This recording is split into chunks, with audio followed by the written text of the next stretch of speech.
Assalamualaikum warahmatullahi wabarakatuh.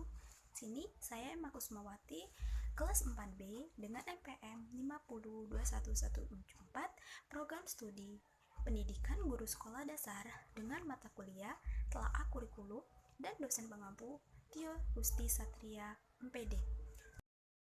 Sebelum saya menjelaskan tentang kurikulum, saya akan menjelaskan secara singkat apa itu telaah kurikulum. Telaah kurikulum adalah seperangkat rencana dan pengaturan tentang kompetensi dan hasil belajar yang harus dicapai siswa, kegiatan belajar mengajar, dan pemberdayaan sumber daya pendidikan dalam mengembangkan kurikulum sekolah. Selanjutnya adalah penjelasan tentang kurikulum. Simak penjelasannya berikut ini. Baiklah, di sini saya akan menjelaskan pengertian kurikulum. Kurikulum dalam dunia pendidikan menjadi hal yang sangat penting. Tanpa adanya kurikulum yang tepat, para peserta didik tak akan memperoleh target pembelajaran yang sesuai.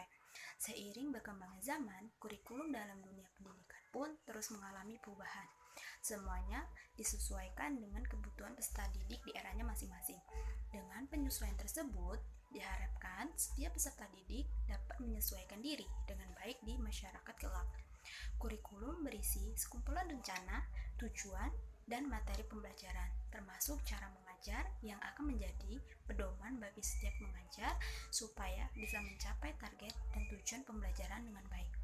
Jadi, kurikulum dapat diartikan sebagai sebuah jarak yang mesti ditempuh seorang pelajar supaya mendapat ijazah atau penghargaan. Selanjutnya adalah prinsip dan fungsi kurikulum. Prinsip perkembangan kurikulum adalah relevansi, fleksibilitas, kesinambungan, kepraktisan, dan efektivitas.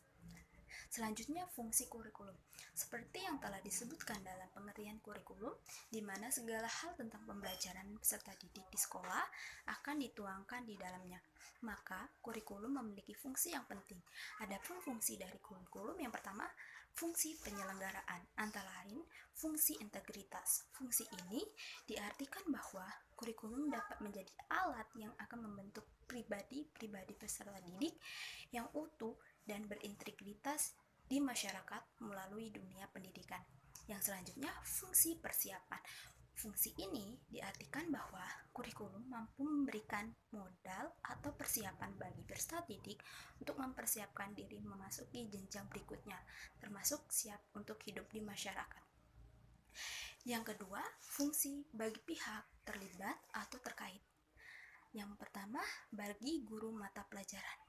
Bagi setiap guru mapel, kurikulum memiliki fungsi sebagai pedoman dalam melaksanakan pembelajaran di dalam maupun di luar kelas, sebab setiap pembelajaran tersebut menjadi tugas dan tanggung jawab setiap guru mata pelajaran.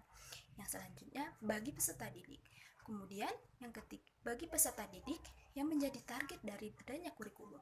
Dalam proses pendidikan, peserta didik adalah pusat perhatian dari setiap pembelajaran.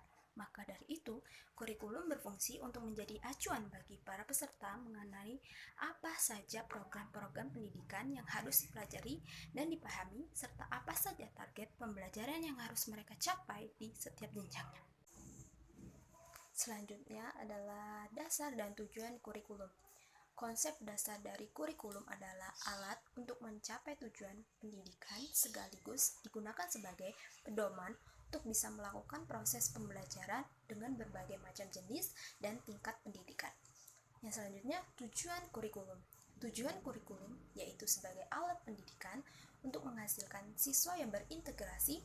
Kurikulum juga membuat siswa mengerti sistem pendidikan yang diterapkan, sehingga siswa dapat memutuskan pendidikan yang ia inginkan di jenjang selanjutnya.